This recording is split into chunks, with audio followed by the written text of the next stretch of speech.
video kali ini, gue bakal share 10 tips penting dalam perjalanan investasi saham, khususnya di Indonesia. Gue bakal buat ini jadi sesingkat dan sesimpel mungkin. Semoga bisa jadi manfaat untuk perjalanan investasi kita semua. Nanti setelah gue bahas 10 tips penting ini, baru kita akan update untuk program nabung rutin ya. Langsung aja kita masuk ke yang pertama, yaitu makroekonomi. Sebagus apapun perusahaan, bisnis, dan saham yang kita punya, kalau kondisi secara global tidak mendukung, contohnya pas COVID 2020, ya akan hancur semua. Simpel gini, pas 2020, Bank BCA tetap Bank BCA kan? Indomie tetap Indomie dan laku keras kan? Tapi kenapa sahamnya pada turun? Selalu ingat, in the short run, market is voting machine. Tapi pada akhirnya ya balik semua harga sahamnya, walau butuh waktu 1-2 tahun. Lalu coba contoh lain, misal di 2022, siapa dari kalian yang invest di saham-saham batubara? Cuan luber-luber. Karena apa? Ada perang Rusia-Ukraina di saat itu. Dan juga pas momennya super cycle commodity. Akhirnya harga acuan batubara itu naik gila-gilaan. Dan saham batubara itu pada terbang semua. Jadi ketika kita paham mengenai makroekonomi, kita tahu apa yang sedang terjadi secara global. Kira-kira apa yang akan diuntungkan, apa yang akan dirugikan. Tentu akan sangat membantu dan memudahkan dalam perjalanan investasi kita. Kedua, weak from efficient market hypothesis. Atau market yang kurang efisien. Kita negara berkembang. Bursa saham kita secara keseluruhan masih kalah sama market cap-nya Apple.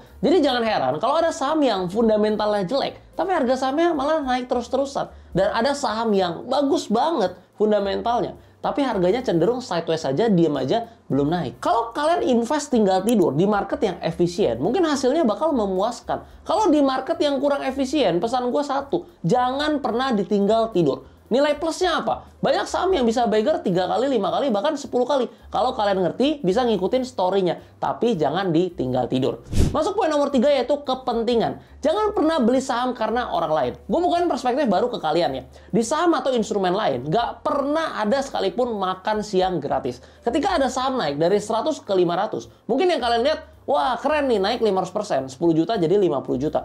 Padahal di balik itu, ada yang 100 miliar jadi 500 miliar. Tapi masih di atas kertas nih. Kalau mau dicairin harus jualan dong. Nah, kalau jualan dalam jumlah banyak, apalagi di cap kecil yang nggak terlalu liquid, kan nggak bisa. Jadi gimana? Ya itu yang sering kalian dengar. Saham ini bakal naik ke harga sekian. Saham ini mau dibawa ke harga sekian. Tenang aja, percaya aja. Itu kata temen gua, omnya yang kenal sama direksi perusahaan ini. Ingat, yang bertanggung jawab sama uang kalian, yaitu diri kalian sendiri. Selalu ingat, nggak ada makan siang gratis. Jadi hati-hati dan jangan pernah beli saham karena orang lain. Keempat, soal profil resiko. Kapan boleh agresif? Kapan boleh masuk ke saham second atau third liner buat cari beggar di turnaround stock? Jawabannya simple. Ketika udah punya ilmunya dan bisa terima resikonya. Gue selalu bilang kok, buat pemula taruh di reksadana sama saham big bank saja. Invest rutin aja udah tiap bulan. Ini untuk pemula ya, konservatif. Apakah selamanya harus begitu? Jawabannya jelas enggak. Buat yang mau belajar, yang skill dan knowledge dalam financial marketnya udah mulai meningkat, pasti secara perlahan akan tinggalin reksadana saham dan indeks, dan mulai bangun portofolio sendiri secara mandiri. Isinya juga udah nggak selalu saham big banks doang. Profil resiko itu bisa meningkat ketika skill dan knowledge kita meningkat. Jadi bukan tiba-tiba, oke, sekarang gue udah agresif nih, karena gue siap rugi berapa aja, padahal sebenarnya nggak ngerti apa yang dibeli. Cuman ngasal aja gitu. Jadi jangan sampai kayak gitu. Profil resiko itu kalau mau agresif boleh banget ketika knowledge sudah mendukung. Kelima, diversifikasi versus konsentrasi. Pas mulai, modal masih kecil. Saran gue konsentrasi aja ke aset kelas atau saham yang kalian punya conviction besar di sana. Misal kalian mulai 10 juta, mau taruh 30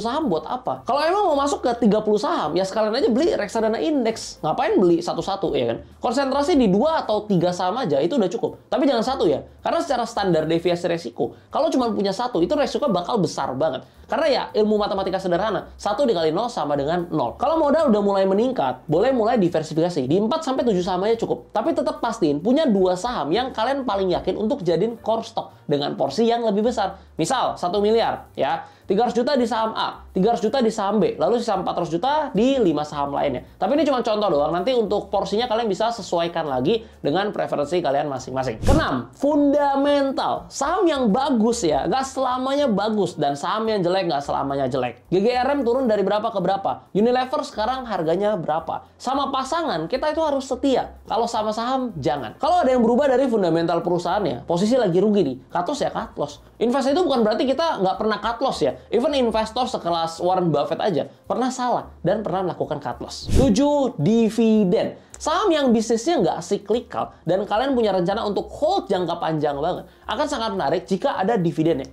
Mau ditarik atau dikompon, dividennya itu urusan belakangan. Yang penting ada dulu dividennya. Kalau bisa yieldnya yang lumayan. Karena begini, contoh ya, misalnya kita beli saham A di harga Rp1.000. Dividen yieldnya 5%, yaitu di Rp50. 15 tahun kemudian, saham A ini harganya udah jadi Rp10.000. Lalu dividennya jadi 10% tiap tahun di Rp1.000.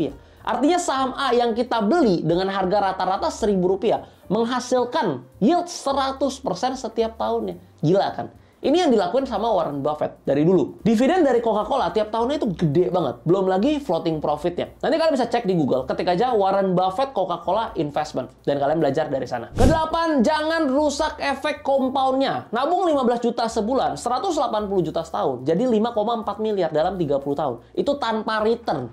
Kalau dikasih return 15% aja per tahun. Bukan 5,4 miliar lagi. Tapi jadi 100 miliar. Kalau dikasih returnnya 25% per tahun, jadi 1,2 triliun. Gila kan? Itu efek compounding. Kalau dalam perjalanan investasi, kita withdraw buat beli mobil, kita berhenti, terus 1 tahun lagi nanti baru mulai lagi, efek compoundnya akan rusak. Dan hasilnya akan beda jauh. Jadi, rules dalam investment, jangan rusak efek compoundnya. Kalau misalnya mau nabung buat beli mobil, ya buat porto khusus. Buat nikah, buat porto khusus. Jangan digabungin ke main portofolio yang sifatnya long term 30 tahun, bahkan sampai 40 tahun ke depan. Karena yang ada nanti akan rusak efek compoundnya dan bikin perjalanan investasi kalian jadi berantakan. Kesembilan, diamond hands. Buat nemu saham yang potensi turn around, abis itu beggar, itu udah susah. Tapi yang lebih susah lagi, yaitu untuk bisa hold. Kadang udah cuan 20%, 30%, ya udah TP aja deh, pindah saham lain. Tahu naik 2-3 kali lipat. Tesis dan plan kalian terhadap suatu saham. Kalau nggak ada yang berubah terhadap saham tersebut, belajar untuk diamond hands. Karena kalau udah nemu yang memang bagus dan tesis kalian benar, dari satu saham yang beggar 3 kali, 5 kali, bahkan 10 kali lipat, itu akan sangat berperan besar terhadap pertumbuhan porto kalian. Gue sendiri cuma pernah dapat beggar 4 kali, belum pernah ngerasain 10 beggar. Semoga Sun bisa ngerasain 10 beggar di saham yang tepat ya. Tapi ini agak tricky ya, kita juga harus tahu kondisi dan performa saham tersebut gimana. Selalu update dan pantau, apalagi kalau market cap kecil. Jangan sampai udah cuan 100%, terus jadi rugi, terus pas ditanya, kenapa kok bisa rugi padahal udah cuan 100%?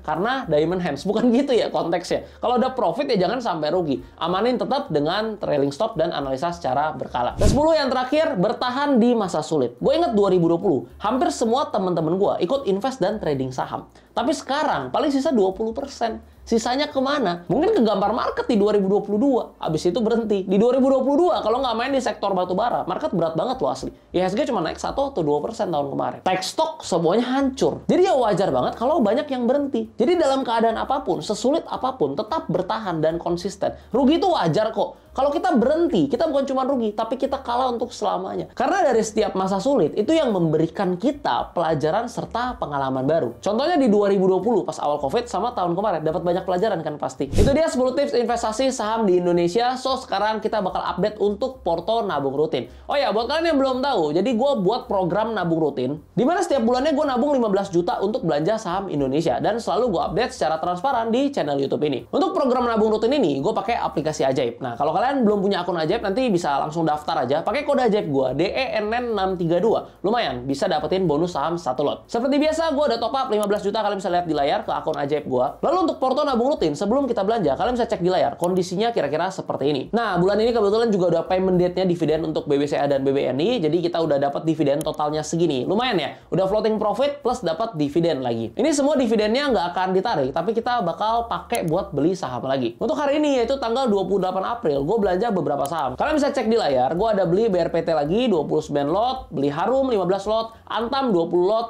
dan yang pasti beli BBNI 7 lot dan BCA 6 lot. Jadi itu dia belanjaan saham kita hari ini. Setelah belanja, kondisi porto nabung rutinnya jadi kayak gini. Gue bakal rekap singkat ya. Untuk yang pertama, BBCA dan BBNI seperti biasa akan gue tetap keep dan nambah. Untuk Menko, gue juga masih keep, cuman belum nambah karena berita OPEC ini kemarin berubah lagi dan jadi sentimen yang kurang bagus, kurang baik untuk oil. Untuk Era masih keep, oke lah secara valuasi memang murah, jadi semoga Sun bisa naik. BRPT cakep dan udah nambah juga hari ini. Untuk PWR so far nggak gerak kemana-mana, tapi dividennya lumayan oke, lumayan gede setiap tahunnya. Untuk Excel ini kalau nggak ada perubahan tahun ini kayaknya bakal keluar dari portofolio nabung rutin ini. Untuk Antam, good, tadi juga udah nambah juga. Harum juga tadi ada nambah sedikit. Nah, ada Roni yang udah keburu jalan, jadi belum sempat nambah. Nanti kalau memang ada koreksi, baru kemungkinan kita akan tambah lagi. Lalu Bank ini juga calon keluar dari portofolio. SMRA keep, porsi masih mini juga. Waktu itu mau exposure properti, tapi ternyata soalnya belum jalan, jadi baru titip sendalnya di ASMR untuk porsi kecil, jadi nggak masalah. Untuk lebih jelasnya kalian bisa cek di layar kalian, gue udah buat recapnya di Excel biar lebih rapi dan lebih lengkap. Kalian bisa lihat secara detail di sana, total saham yang kita punya, cash yang kita punya, dan lain-lain. Itu dia update soal program nabung rutin. By the way, mungkin kalian nanya, kenapa gue nabungnya pakai Ajaib? Gue pribadi suka karena fiturnya lengkap banget. Apalagi sampai ada fitur Ajaib Prime. Buat pemula, gue rasa sangat cocok karena bisa invest saham dan reksadana dalam satu aplikasi. Dan buat kalian para trader, Ajaib baru aja launching 30 fitur baru untuk bantu kita jadi trader handal. Buruan cek sekarang, kalau kalian misalnya belum punya nih akun Ajaib, langsung daftar aja pakai kode Ajaib gue, DENN632, buat dapetin hadiah saham 1 lot. Berarti tenang aja, di Ajaib nggak ada minimum deposit, jadi kalau kalian pemula, kalian mau mulai pakai uang kecil dulu, 100.000, 200.000, itu bisa. Salah satu fitur terbaru di Ajaib yang jadi favorit gue yaitu Realize Profit and Loss. Karena kita nggak perlu capek-capek lagi hitung manual. Berapa nih profit kita di bulan ini? Atau berapa loss-nya nih?